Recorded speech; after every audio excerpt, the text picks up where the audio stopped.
See, now that's what I'm saying. When it comes towards queers in the media nowadays, it's morally and spiritually reprehensible. That's the only way you can describe it, as reprehensible. And it's gotten to the point where at the end of the day, we all have to ask ourselves, when is enough enough?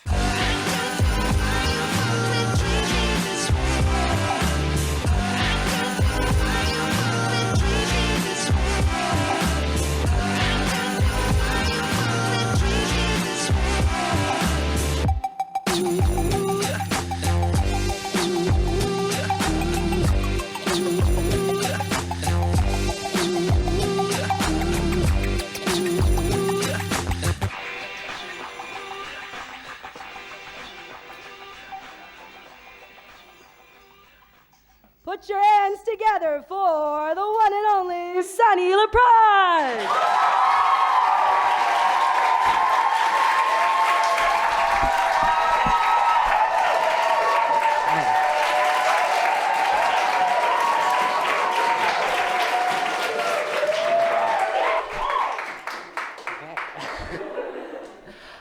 When my mother was pregnant with me, my parents' biggest concern was what to do with all that pesky skin on the tip of my infant penis.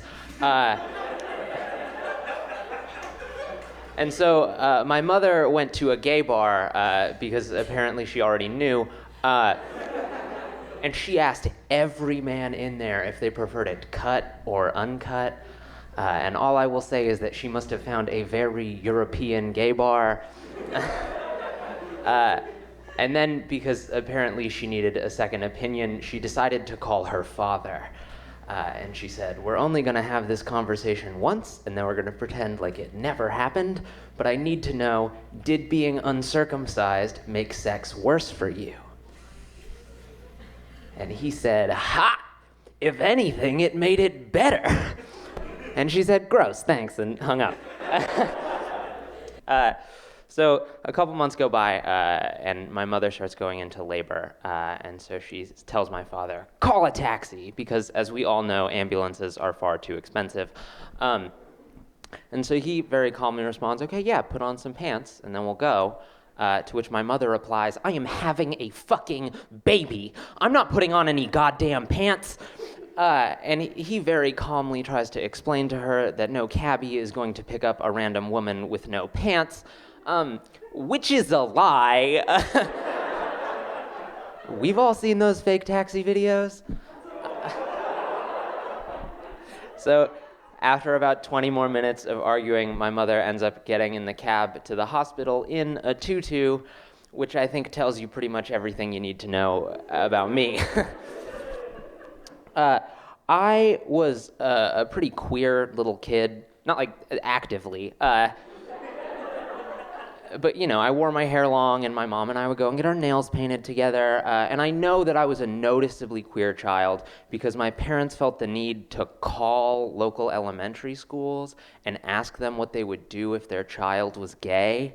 And I swear to fucking God, one of the superintendents responded by saying, and I quote, "Our community is not prepared to handle that at this time."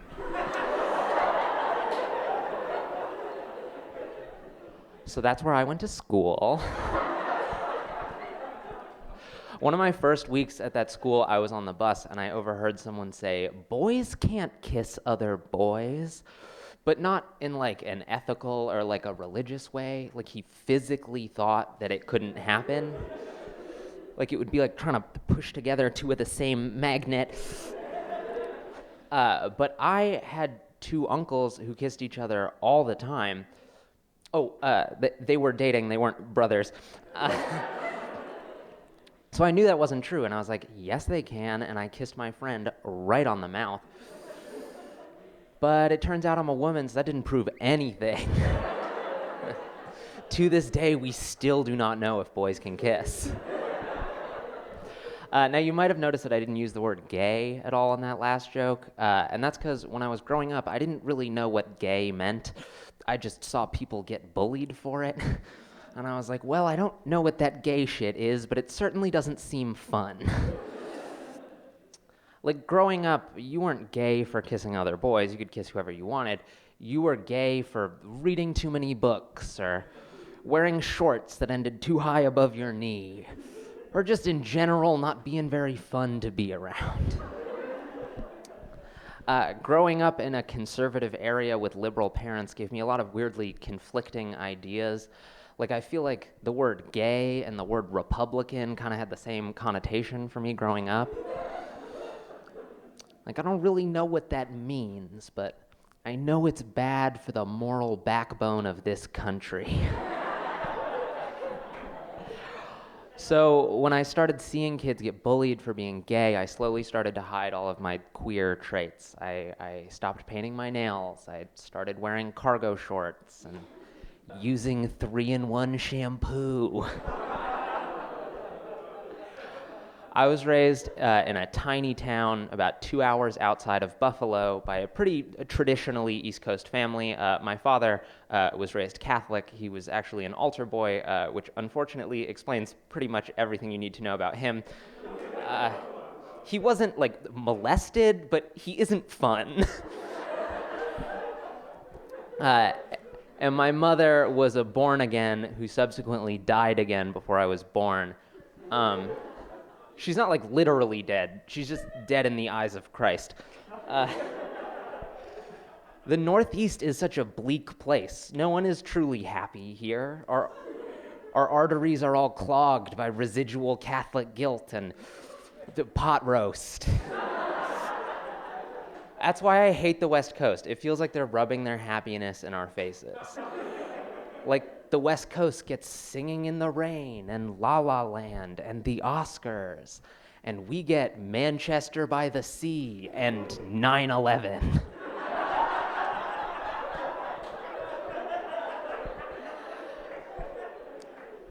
When I was 8, my grandfather, the reason I'm uncircumcised, escaped from the hospital. And I do mean escaped. The doctors wouldn't let him leave for reasons that'll become apparent in 60 seconds. He ran all the way home through the streets of LA, which is weird enough on its own because no one walks in LA. But he was only wearing a hospital gown, you know, like one of the backless ones. So it was quite the spectacle. And he manages to make it all the way home, which is honestly impressive considering that he was a recently hospitalized senior citizen with no shoes. So he knocks on the front door, and my grandmother answers, and he says, "I don't feel so good." And so she goes to call the hospital because, again, he had just escaped. And when she gets back, boom, he is dead, like a true fucking patriot. Yeah, he really said, "Give me liberty and give me death." So a couple months go by, and we're preparing for the funeral when my mother gets a call from the funeral home, and they're like, "Hey, girl, it's the funeral home." Remember, this is in LA. We're just calling to say that, like, your father is a little too big for our urns, so we were just kind of gonna throw part of him away. Unless you want us to put him in 2 separate urns. And my mother was like, "No, you cannot throw away part of my father. And no, you can't put him in 2 separate urns, because then what if he gets to the afterlife and his dick is stuck to his forehead?" So in a sickeningly American turn of events, we end up having to custom order a double XL urn.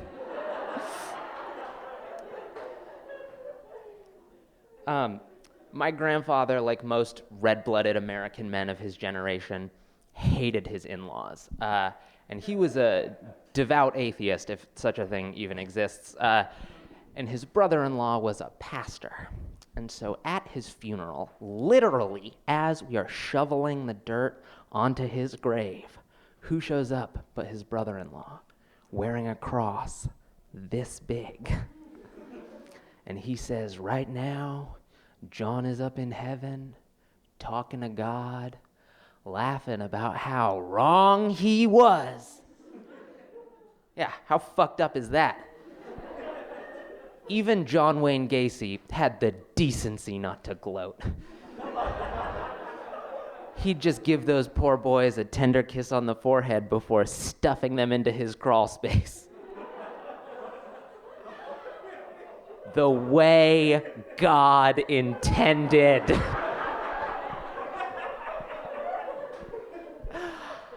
I feel like transphobes like to talk a lot of shit about how trans women will never truly be women because we had a male childhood, whatever the fuck that means.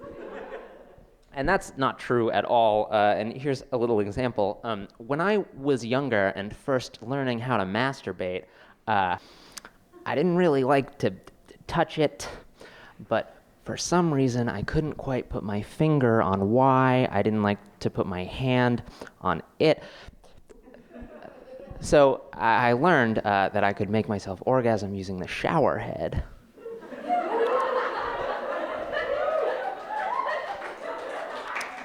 But here's the thing. My family did not have a detachable shower head.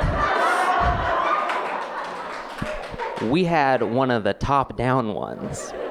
But I discovered that if I could lie there at the correct angle for the correct amount of time, I could still make myself orgasm. And if that is not a quintessentially female experience,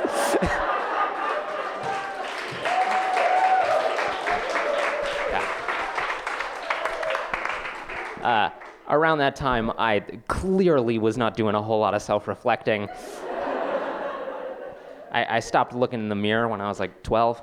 And that was also the time that I stopped wanting to have my picture taken. But unfortunately for me, the yearbook committee did not give a fuck about what I wanted. So I developed a strategy where whenever I saw one of those gleeful fucks pointing a camera in my direction, I would give them the finger. But not like in an overt way. I didn't want to get in trouble or anything. I'd be sneaky about it, you know? I'd fix my hair or put my hand in my pocket. And for the most part, it worked. Most pictures of me were unusable. And my parents would always get mad at me for stuff like that. They'd tell me, you know, when you're older, you're going to regret not having more pictures of yourself. And I got to say, I don't regret it at all. The last thing I need is more pre-transition photos from my parents to subtly but very intentionally leave around the house. When I was in 7th grade, I started participating in Spirit Week at my high school, and in 8th grade, I showed up to school in a dress, which is normally not that uncommon for Spirit Week, but here's the thing, it wasn't gender-bending day or anything like that. It was formal day. And I just decided that it would be super funny if I showed up in women's formal wear. Ha ha ha. So I went home and I begged my mom to let me try on some of her dresses, and I made her do my makeup and straighten my hair the next morning before school. And to this day, I will never forget how I felt when I looked in the mirror.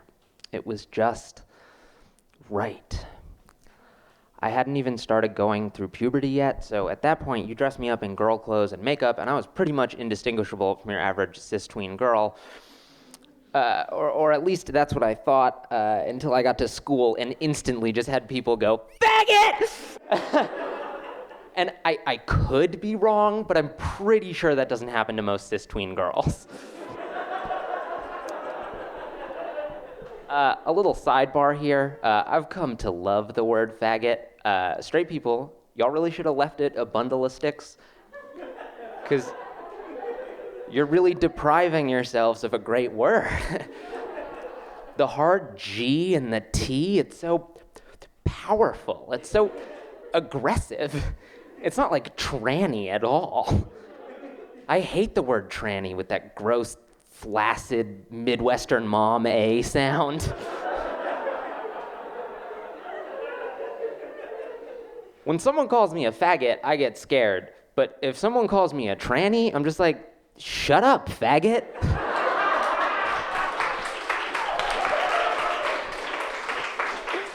Oh, man. Cis people, you're allowed to laugh at that joke.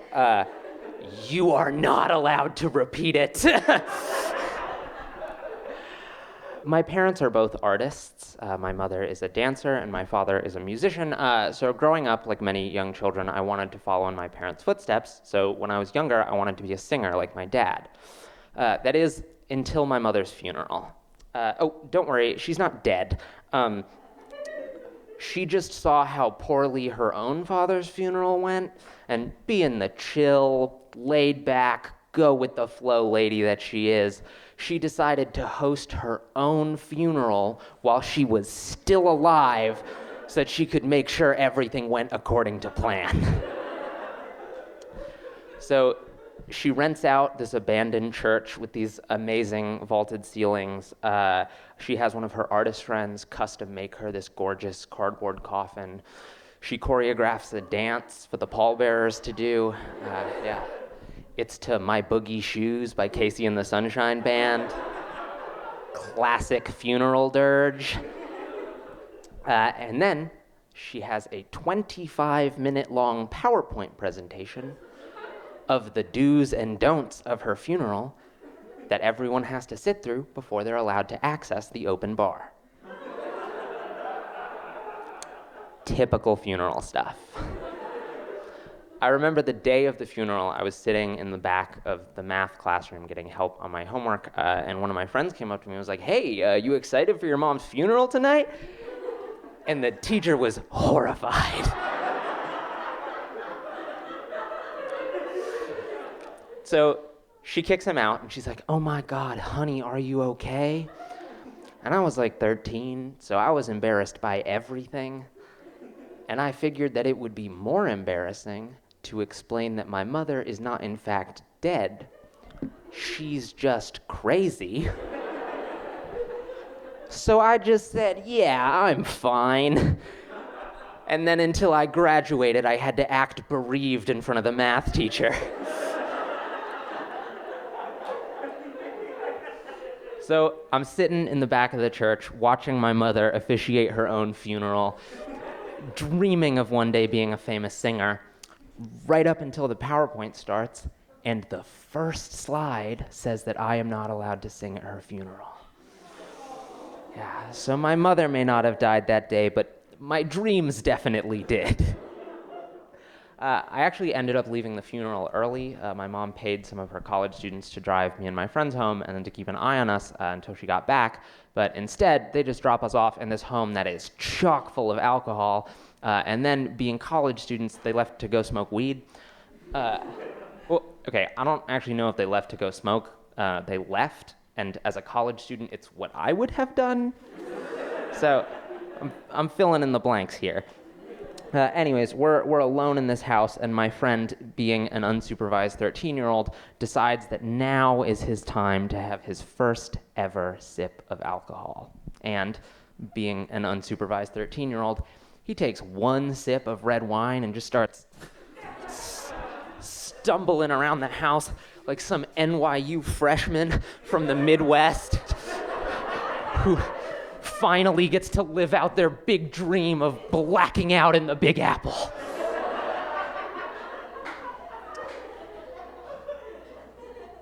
I later learned that it was non-alcoholic wine. Yeah, so he was acting smashed off of one sip of what was essentially just the bitter grape juice. Around that time, all of my clothes started getting too small for me, but I hated buying new clothes, and I stayed skinny enough that I never really had to get new jeans hips-wise, but I was getting taller, so as I grew, all of my pants would just ride further and further up my calves. Like when I first got them, I had to cuff them, and then they were normal, and then I hit puberty, and suddenly all of my pants were capris. And yet I refused to buy new ones, despite the fact that capris had been violently out of style for my entire life. That year was also the year, 2015, that I discovered stand-up comedy. I would listen to the stand-up comedy radio station on Pandora, remember that? And being a nerdy little white kid, my favorite comedian was John Mulaney. And my friend and I learned that he's doing a show in our area, so we get tickets, and because the tickets are general admission, we show up extra early and we get seats right in the front row. Partway through the show, he starts doing crowd work, and so he asked me what my major is, and at this point, I'm in middle school, so I barely know the days of the week, let alone what I want to do with my future. So I tell him that I'm in middle school, and he asks me why, if I'm in middle school, am I wearing an Alfred University sweatshirt? And I say, it's because I stole it. Which, to be fair, is not entirely untrue. I had taken it from the Lost and Found, but it had been there for a while. So he hears this, he walks backstage, and he comes back out with a second microphone, which he hands to me, and we talk for a good 5 minutes before he takes the mic back and finishes his set. At the end of the night, after the show is over, he walks into the crowd to shake me and my friend's hand, and it was one of the best moments of my life. It was the first time that stand-up comedy had ever seemed like a truly viable career path, and that was so important because I was not having a good time in middle and high school. It was genuinely a pretty fucking dark period for me, so having this goal to work towards gave me a sense of purpose, and in a lot of ways, it saved my life. And ever since that moment, my goal has been to make it big enough as a stand-up comedian that I can finally thank him in person as equals. Thank you. I recently asked my friend who went to that show with me what he remembered, and he said, honestly, not that much, just that he had the softest hands of any man I've ever met. It was like he had never worked a day in his life. On the way home from that show, I hear this meowing coming out of a bush, and so I look inside, and there's this teeny tiny little black kitten. I catch the kitten using my shirt, and I bring it home, and I beg my parents to let me keep it, and they tell me that we can keep it in the house until they find it a new home. And so I think to myself, cool, I'll just establish an unbreakable bond of friendship with this kitten, and then my parents won't be able to give it away. So for the next week, I spend every waking moment with the little guy. I feed him. I nurse him back to health. I name him Weasel. And I fall in love with the little bugger. That is, until my parents tell me that they found him a new home with one of my mom's students, a woman named Sunny. And at that point, my entire plan backfired, because now I had gotten super attached to this kitten, and my parents just gave it away anyways. But do you want to know the worst part? Sunny renamed my fucking cat. Yeah, after one of the contestants from Survivor. It wasn't even the person who won. That Halloween, I dress up as John Mulaney. But because I'm a massive dork, it's not even enough to be John Mulaney. I have to specifically be John Mulaney from his short-lived and frankly awful sitcom Mulaney, which just means that I threw an uncomfortable sweater on over a somehow even more uncomfortable button-up shirt and tie. No one knew who I was that night. Shocker. People kept thinking that I was a Jehovah's Witness. So I just kind of ran with that, because honestly, it is the scarier of the two. And that night, I actually ended up having my first kiss. But because I had never kissed anyone before, I closed my eyes way too early during the approach. And I almost completely miss her mouth. So I pull back and go in for another try, and this time I miss on the other side. So that was my first kiss. Not great, but whose is, right? It couldn't have been that bad. She broke up with me the next time she saw me. That winter over break, I'm hanging out with a friend, the kid who got hammered off non-alcoholic wine. And I'm so excited to tell him that on Halloween I had my first kiss. And he tells me that on his Halloween, he smoked his first joint. Or, as he put it, took his first hit of the magical ganja leaf.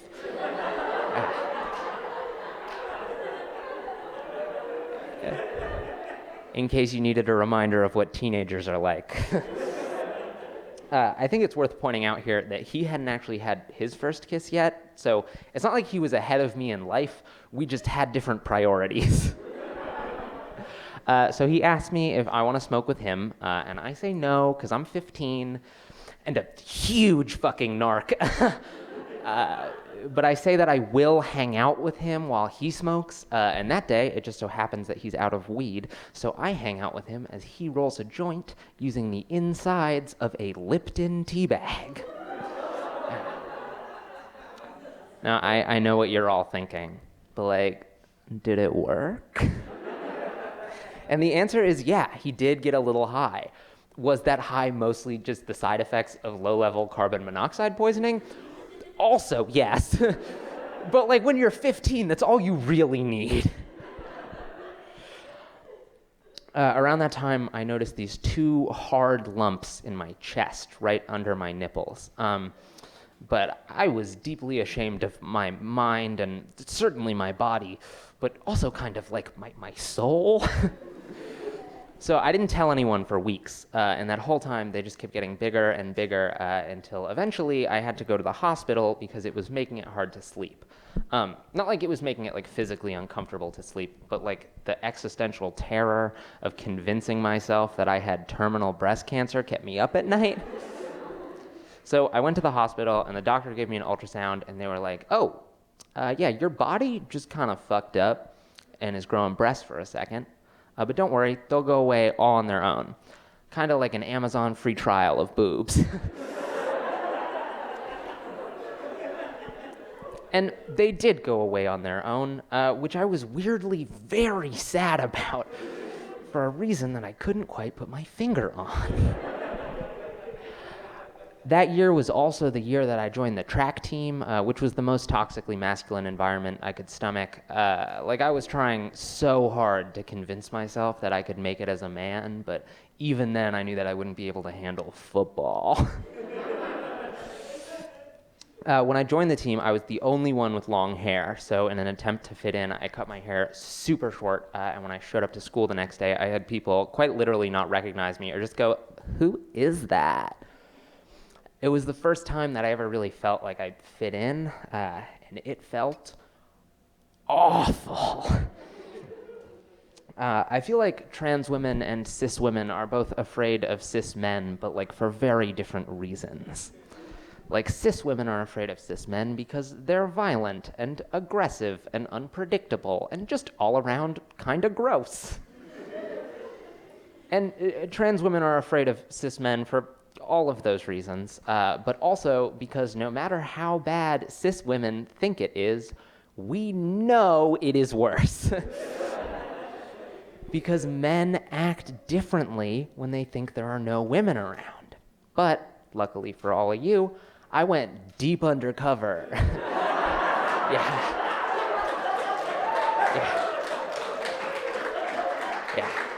I pretended to be a man for like 20 years. So I can report back. Yeah. Growing up in the closet was like being Jane fucking Goodall. Yeah. I was living amongst the apes.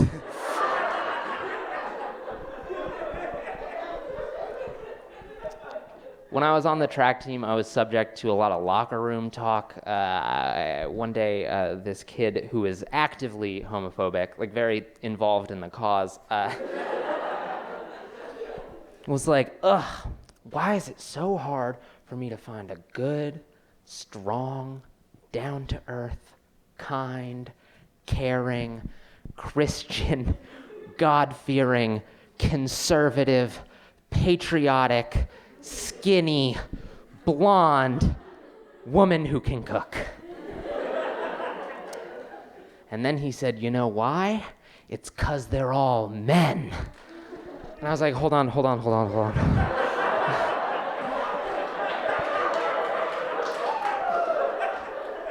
We gotta take a step back here. Did you just get so sexist that you became gay? What the fuck just happened? As I mentioned earlier, growing up, I wanted to follow in my parents' footsteps, and while I had already given up on being a singer like my dad, I figured that I could still be like my mother and dance. And so eventually, I get this offer to be in this modern dance piece with this famous choreographer, and it's the first serious dance I've ever been in, and I'm so excited. They dress me up as a little farm boy, and I dance in a field with a flock of sheep and a herding dog. And it actually gets written about in the New York Times. Yeah, I know. In an article titled, "What is Even Considered Art Anymore?"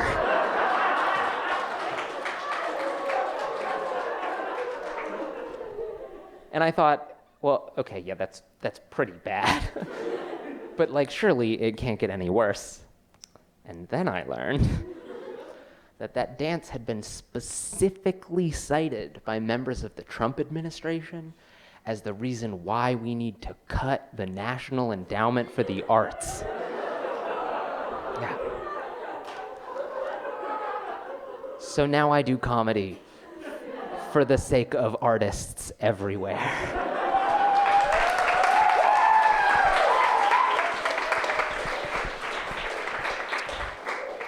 Around that time, I started dating this girl who is 6 feet tall, or as she liked to put it, 5'12". And I was like even shorter than I am right now, and I'm wearing platforms. So we were like physically unable to kiss unless we were standing on a staircase or like a steep enough hill. And I remember the day of our first kiss, I had a cold, and we were actually going for a walk to find a steep enough hill. And so we kiss, we finish kissing, I'm walking her home, we're about 5 feet away from her front door, and I sneeze, and the biggest, stickiest, oobleckiest glob of snot lands on the sleeve of my jacket. Now, I'm trying to be romantic and not ruin our first kiss, so I just kind of try and not let her see it. But apparently the kiss must have gone well because she invites me in, but I can't bring this monster booger into her nice home.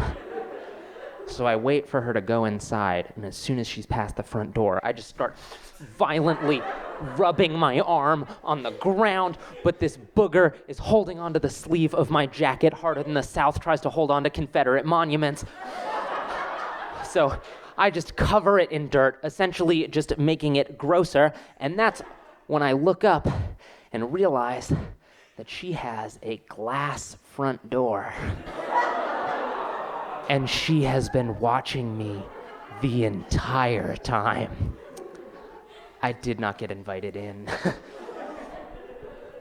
Around that time, I started taking this class called Architectural and Technical Drawing, which, if you know literally anything about me, not my strong suit. And the teacher was this guy named Mr. Leon, and because the class was drawing, he didn't really teach that much. He would just tell us what to draw, and then we would draw it, and he would just walk around the classroom and occasionally ask me if I was keeping the hammer down. I didn't really have any friends in that class, so I sat next to this upperclassman boy who I vaguely knew from the track team, and we would just sit next to each other every day and chat and draw, and I developed what is, in retrospect, the fattest, most homo-romantic crush on this man. But, like, I wasn't even out to myself, so I was just like, no, we're just good friends. Everyone gets butterflies thinking about their friends. What are you talking about? It's not like I'm some fucking queer. I was. So around that time, my friend's dad, who's the head of student affairs at my rinky-dink little hometown university, tells me that they're looking for someone to open for a visiting comic, and so I volunteer. Now, at this point, I had never done stand-up before, but I had watched what is, by all metrics, far too much stand-up.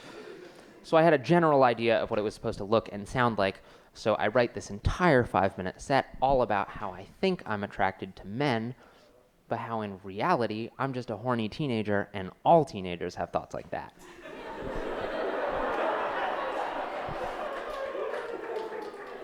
Yeah, turns out I was way off base with that one. When I was closeted, I was convinced that everyone was attracted to both men and women, but that most people were too insecure with their sexuality to admit it. Yeah, I'll run that one back for you. I thought everyone else was insecure about their sexuality. So I finish my set and I walk off stage, and one of my friends from school comes up to me and is like, hey, that was pretty funny, but I want you to know that if any of those jokes are true, I can't be your friend anymore. And I didn't even care about the homophobia because the boy from my drawing class came and he sat in the front row the entire time. I was giddy. There were only a couple things standing in our way. Firstly, I still had no idea that I had a crush on him, which in retrospect is insane. I was like, no, we're just good friends. I just think about him all the time, and whenever I see him, my knees get a little shaky, my face gets all hot, and I get a little bit out of breath. You know, friend stuff. Secondly, I was so deeply closeted. And thirdly, he was straight. And had a girlfriend, who was one of my closest friends. So we would hang out together all the time, just the three of us, and I would just sit there and desperately wish that I could be his girlfriend, but like in more ways than one. Like, I knew that I wanted to date him, but I specifically wanted to be his girlfriend, not his boyfriend, and for some reason I couldn't quite put my finger on why. But like, it got to the point where his girlfriend asked me why I didn't have a girlfriend, and I told her that it was because I couldn't find anyone enough like her boyfriend. I said that out loud, and nothing clicked. That's how closeted I was. That winter, one of my friends dies, and I know that this is a dark and unexpected tangent, but bear with me.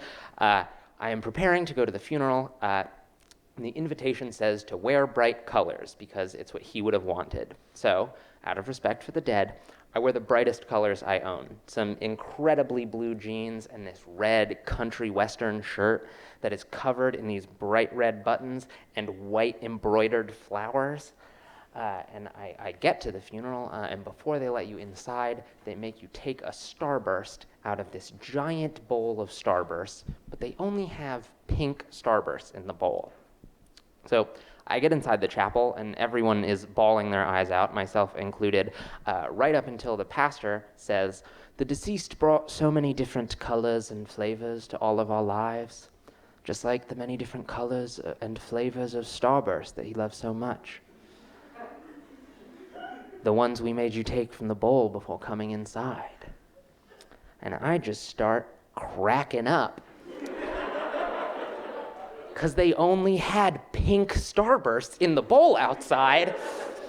So everyone turns to see who is this asshole who is laughing during a child funeral. And that's when I realized that I must have been the only one to read the invitation, because everyone else is dressed in all black. So they just turn to see me in the most cowpoke, gauche bright colors, laughing my ass off, looking like the world's biggest rootinest, tootinest douchebag. So I return to my hometown. I finish architectural and technical drawing. I pass the class, but barely, because by all accounts, the house that I designed for my final looked distinctly like a brothel. Yeah, apparently when I was in 10th grade, I didn't know what a house looked like. So mine was just one long hallway with doors on either side.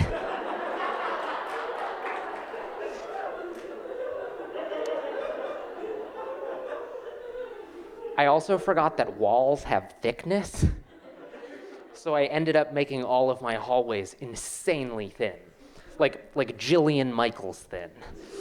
Like I accidentally designed the world's first fat-phobic brothel. So the school year is coming to a close, and my friend, the one who I have a crush on, is graduating. And so I sign his yearbook, and I spend hours signing it. I take up a whole page. I almost cry while I'm writing it. And the entire time I am like, why am I so sad that my friend is leaving? I've had other friends leave before, but it's never felt like this. Y'all, I left this man a truly Shakespearean love letter.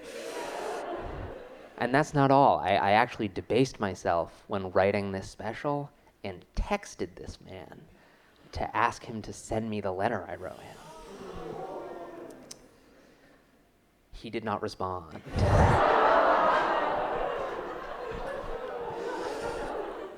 So he leaves for college, and I'm all broken up about him leaving, but I'm still not 100% sure why I'm so sad. So I convinced myself that I didn't have a crush on him, I had a crush on his girlfriend. So after he graduates and they break up in the biggest violation of bro code ever, I end up kissing her. But then she pulls away and she says, I'm sorry, I thought that I was ready to try, but I was thinking about him the whole time. And I was like, fuck. Me too.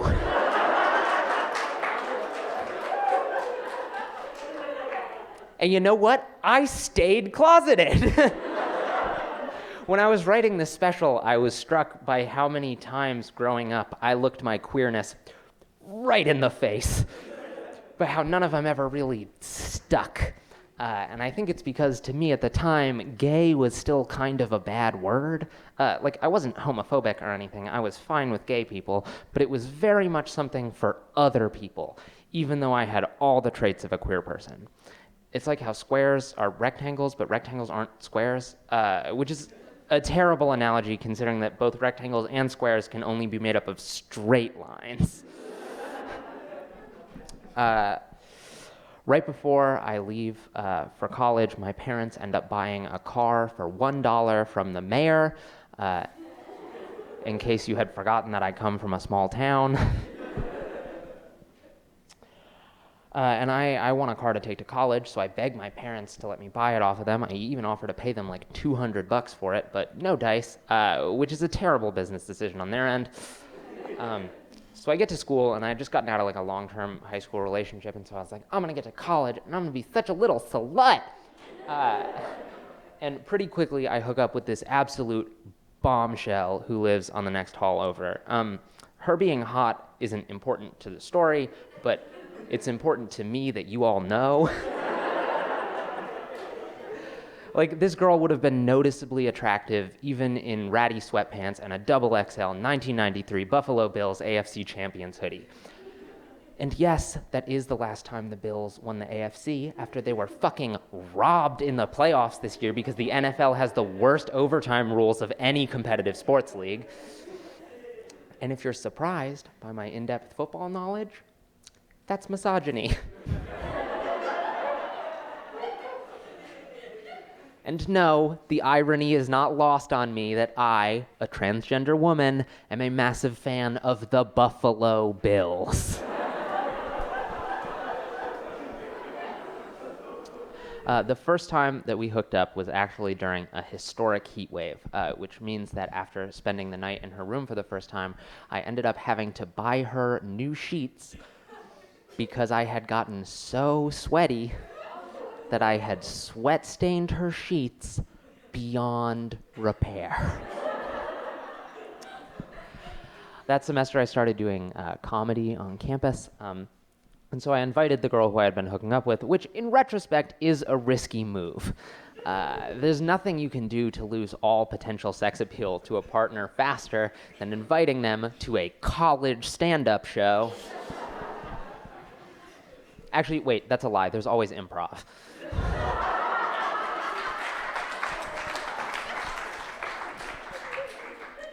So she ends up leaving the show early and kind of suddenly without saying goodbye, so I'm a little worried until I learned that she had to leave the show early because during my set, she had laughed so hard that she had hit her head on something behind her and given herself a concussion.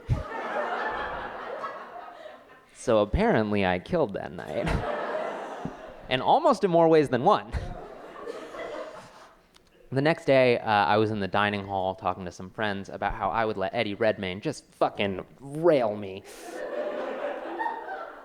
Like, y'all don't understand. This man has publicly defended J.K. Rowling, who I would call public enemy number one for trans people if, like, a third of the population weren't also public enemy number one for trans people.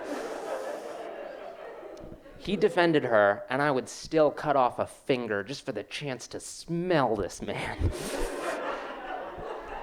So I was talking about how I would let Eddie Redmayne just rearrange my guts, and one of my friends was like, "Oh, I thought that you were straight." And I had the fucking audacity to be like, "Oh no, yeah, I am."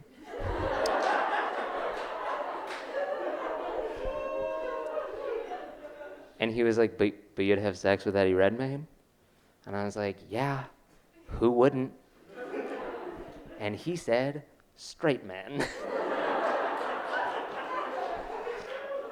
And that was the moment that I realized that all those people in high school who said that they wouldn't suck dick for a couple $100 had been telling the truth. Because like that whole time, I would have done it for free. I just thought that they had bad business sense. So around that time, I start falling for the girl who I had been hooking up with. So much for being a slut. I fell in love with literally the first person I slept with at college. And I'm struggling with my sexuality, and so she pulls me aside one day and she's like, listen, I obviously like you very much, but I also understand that this is a new and important aspect of your identity. So if you want to explore that, you can. It won't hurt my feelings. And I said, but I really like sleeping with you. My first semester is going pretty well until I have to return home for a friend's funeral. It's the first time that I'm returning to my homophobic hometown, and it's heart-wrenching knowing someone who died so young. And on the car ride home, I actually end up coming out to my mother. I tell her that I'm bisexual, and she responds by telling me about her friend in college who told his mom that he was gay, and she was like, oh no, honey, you're just hungry.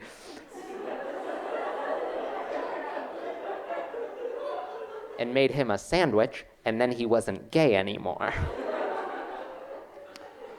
I had tried everything to get rid of my queerness. Did she really think that I hadn't eaten for the first 18 years of my life? So I get to the funeral, and who do I see there but Mr. Leon, sobbing his eyes out in the corner. And then he looks up, and he sees me, and he stops crying.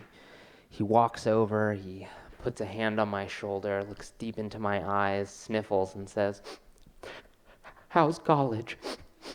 Have you been keeping the hammer down?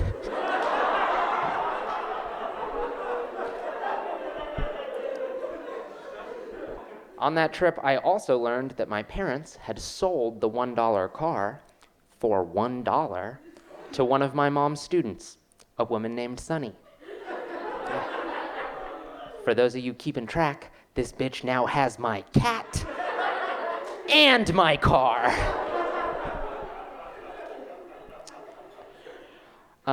Around that time, I start getting this feeling, this sinking feeling deep in my gut that I'm sure many of us are familiar with. It's the feeling that I am not queer enough. At that point, I had only ever slept with women, so in my eyes, I was ostensibly straight.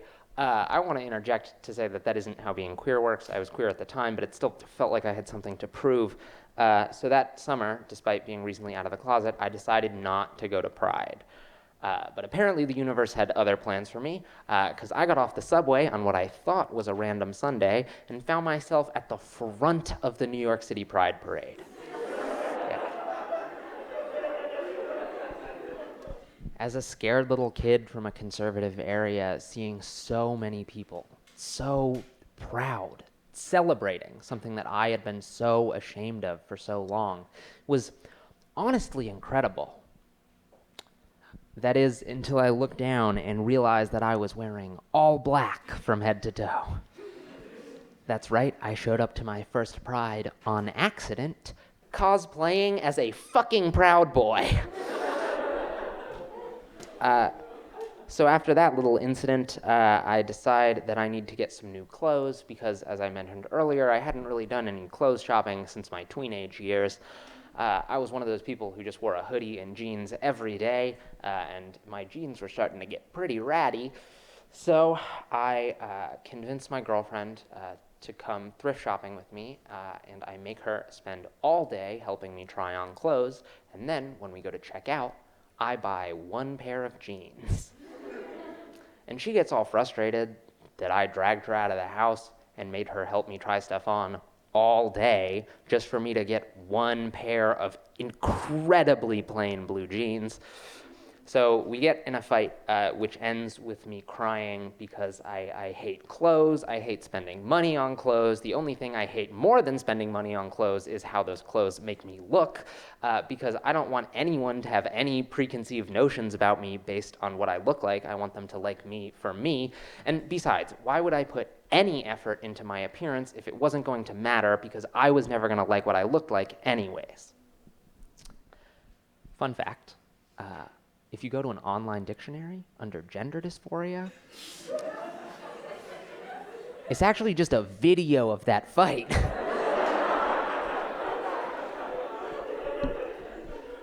So a couple months go by, and we're at a party, and I have had a little bit to drink, and so I tell one of my friends that sometimes when I dream, I'm in a woman's body. And they say, "Oh, do you want to talk about that?" And I said, "Absolutely fucking not." Which apparently was a lie, because not 15 minutes later, I told that to another friend. And they said, "Ha ha ha, you're really not a man, are you?" And I said, "Ha ha ha, no." And that prompted another big fight between me and my girlfriend, where she was like, "Listen, if you are transgender, that is fine, but you can't just keep making jokes about it and then never address it."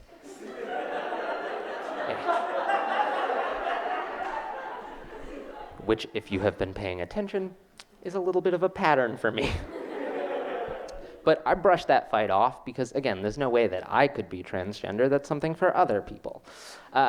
Recognizing that you're transgender is really hard because it means that not only is everyone else wrong about who you are, but your own body has been wrong about it too. It means denying every stupid little thing that you were supposed to learn in sex ed but never did because they let you test out, which, side note, is insane. They let me test out of sex education. The test wasn't even that hard, although the oral exam was brutal.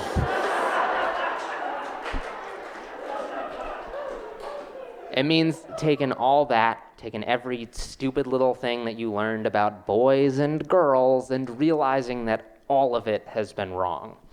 It takes time. So quarantine hits, and my girlfriend decides that we, as a couple, are going to watch Euphoria.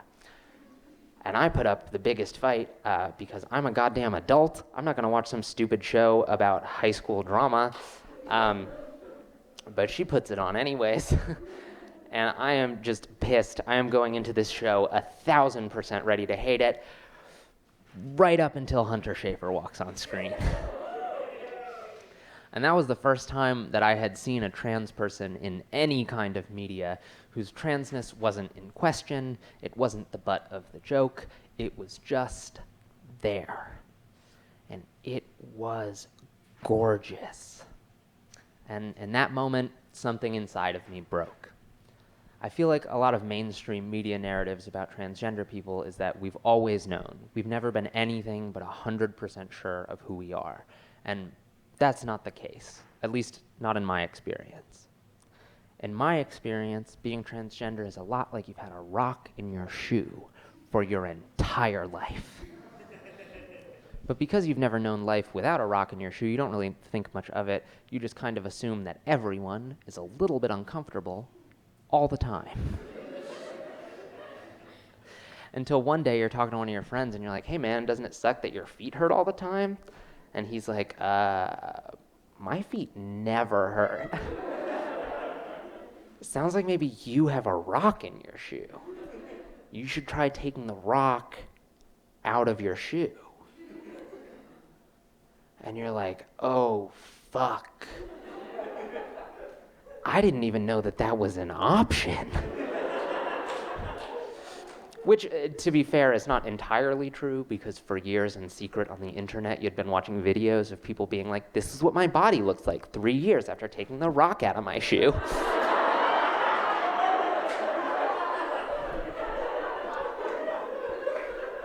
But it's intimidating, because you have all these old people in the government who are like, if you try and take the rock out of your shoe, you're a pedophile. And we won't let you use the bathroom.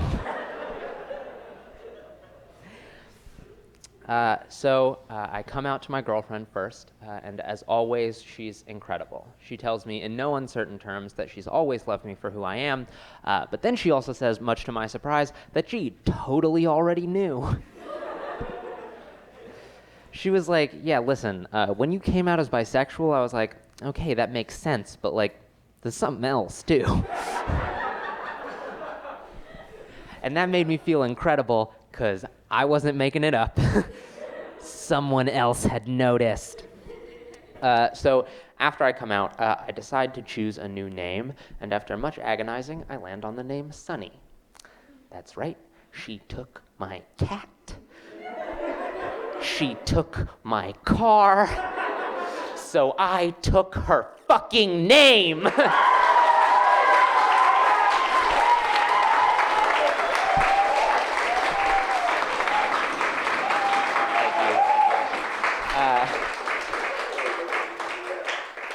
I think subconsciously I chose that name because she had gotten everything that I had ever wanted from my parents.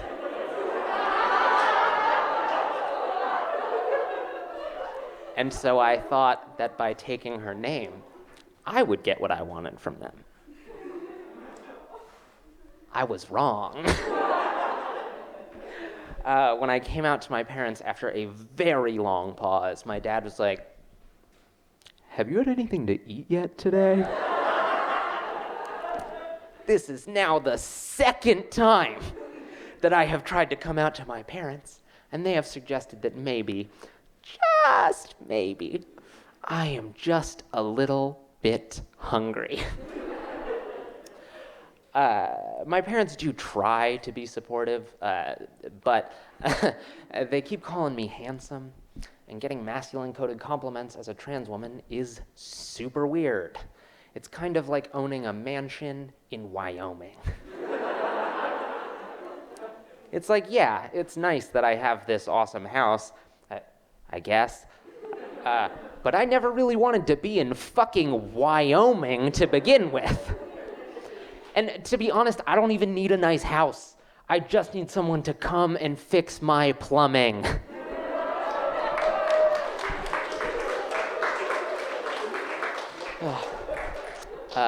On November 19th, 2021, I started hormone replacement therapy. Which means that, just like in middle school, I've started to develop breasts again. But this time I get to keep them. Thank you. I know that you can't really see them yet, but you can feel them. What? Okay.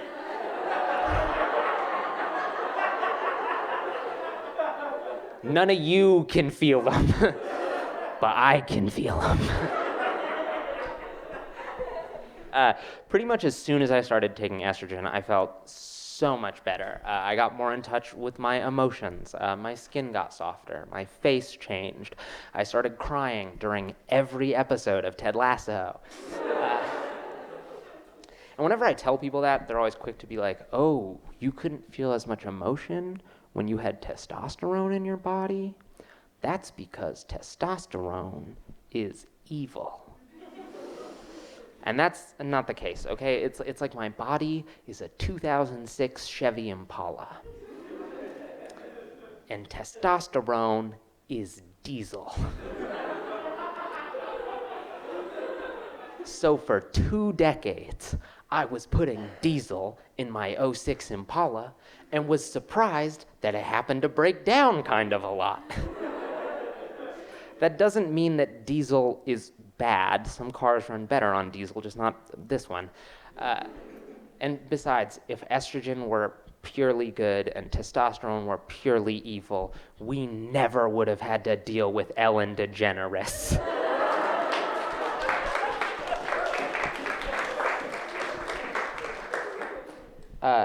Not everyone was happy that I started taking hormones, though. It prompted a big fight between me and my father, in which he called me his son. And I said, "You're what, motherfucker?" And he got all mad that I called him a motherfucker, but I don't even know why. Because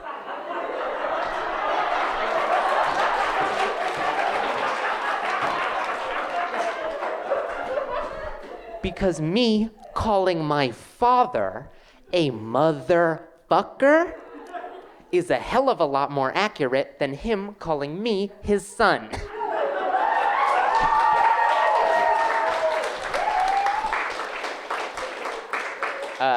That being said, for as many people there are that have let me down, there's been just as many people who I never would have expected to be supportive who have come out of the woodwork to tell me how proud of me they are.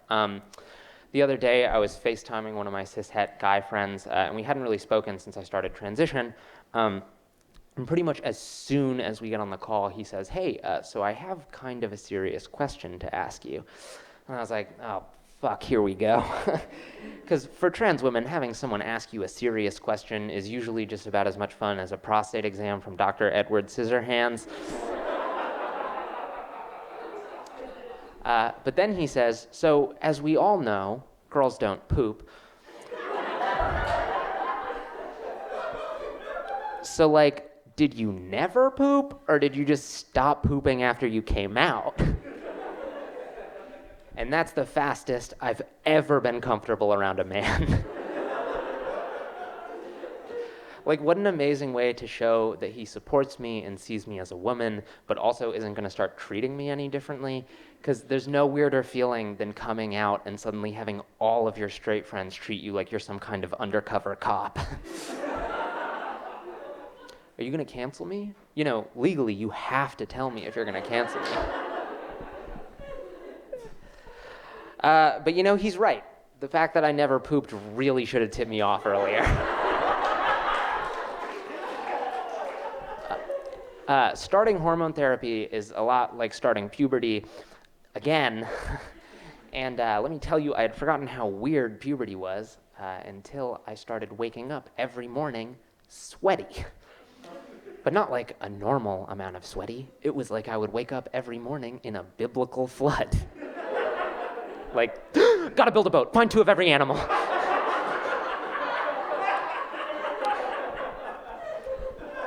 This also means that I have now irreparably sweat-stained my girlfriend's sheets twice. And she is still with me. And honestly, like, at this point, that's a red flag on her end. Like, girl, get yourself some higher standards. Please don't break up with me.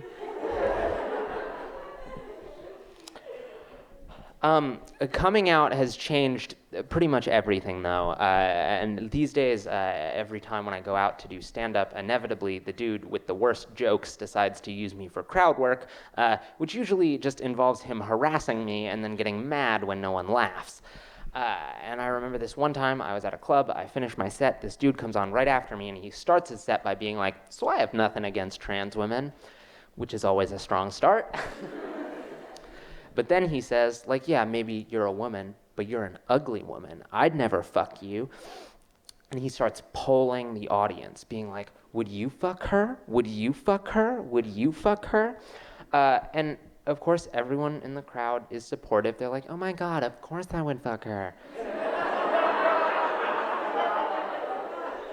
Which is like, I'm glad they're being supportive, but also I didn't want to know who in the audience wanted to fuck me in the first place. So I yell out from the crowd, "It's all good, bro. I wouldn't have fucked you anyways, because I only fuck funny dudes."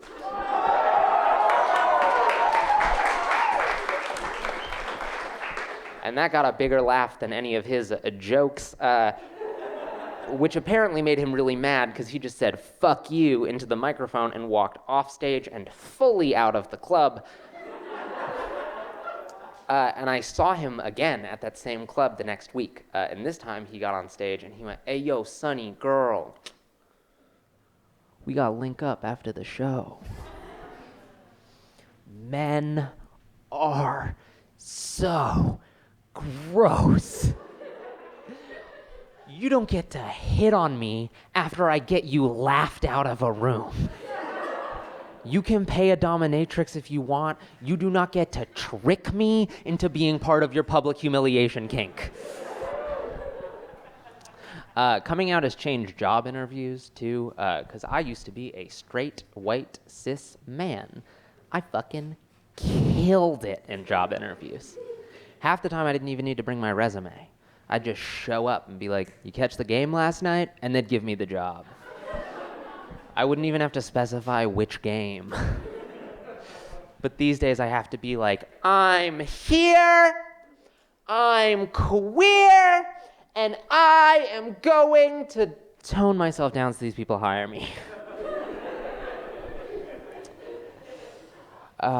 In retrospect, it is crazy that 3 years ago I was worried that I wasn't queer enough because I had only ever slept with women. But now the fact that I've only ever slept with women just makes me a gold star gay. Like, I went from being a bisexual man who had only ever slept with women to ostensibly being a transgender lesbian, and that's about as queer as it gets. And of course, queerness is not a competition, but if it were, I think I would win. I do have to be careful with the lesbian jokes. A while ago, I had gotten acrylics, and these two just happened to fall off first. And so I posted some dumb, lowbrow joke on the internet where I was like, "Trans women can't be lesbians? Look at my hands and tell me that I'm not a lesbian." And the TERFs got a hold of that video, and oh my God, did that suck. Mostly because they are the most boring group of people on the entire planet. Like, I was closeted for 20 years. Self-loathing was like kind of my thing. There's nothing that these people can say to me that I haven't already said to myself, and believe me, I am way meaner and way funnier. But they're really predictable, too. They come after the same thing with all trans women. It's something they've heard somewhere that we're insecure about: hand size, foot size, height. And that's a super real thing for a lot of trans women, so it's obviously a fucked up thing to say, but also, like, at least look at me before you try to insult me. I am 5'6", and my feet are so small that I had to shop in the women's section before I transitioned. You really think that shit is gonna hurt my feelings? There were a couple comments about my voice, which honestly I kind of get. I know that I don't really have your typical woman's voice, but to be honest, I don't really know how to change that. Because if I pitch my voice up, I just kind of sound like Mickey Mouse, who is notably still a boy. Ha-ha! I posted that joke online, and someone was like, "You can make real good money talking dirty like that." There were a couple comments on that video that got under my skin. There was one that said that I was colonizing womanhood, but to be honest, I was mostly just mad that I hadn't thought of that first. That's fucking funny! But, like, they act like there's only a limited amount of womanhood to go around. It's not like I hopped the gender border to steal your uneven bobs, chunky QVC jewelry, and inability to come during sex. I am on your team. You hate getting paid less because of your gender? I hate getting paid less because of my gender. You hate having to walk to your car with your keys between your knuckles, and I hate having to carry my stupid, adorable little pepper spray around with me everywhere that I go. You hate old men in the government trying to regulate your body. You are preaching to the fucking choir, baby. We are on the same team. And you know what good teammates do? They play sports together.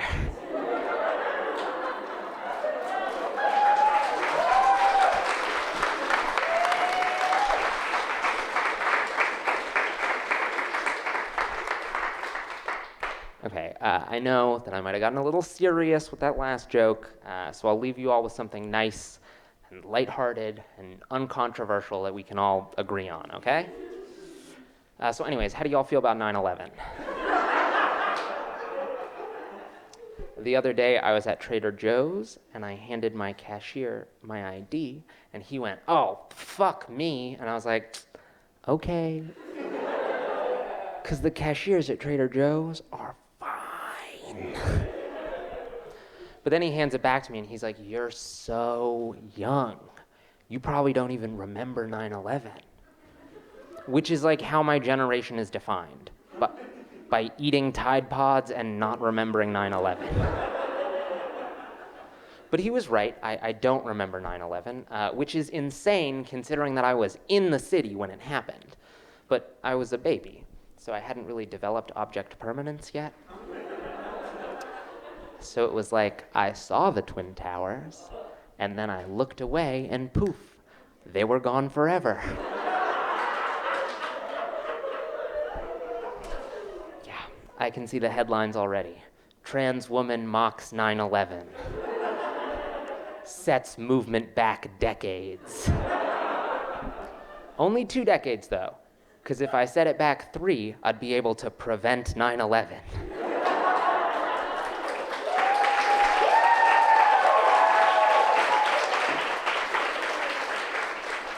Y'all have been amazing. Thank you for your time. My name is Sunny Laprade. Good night.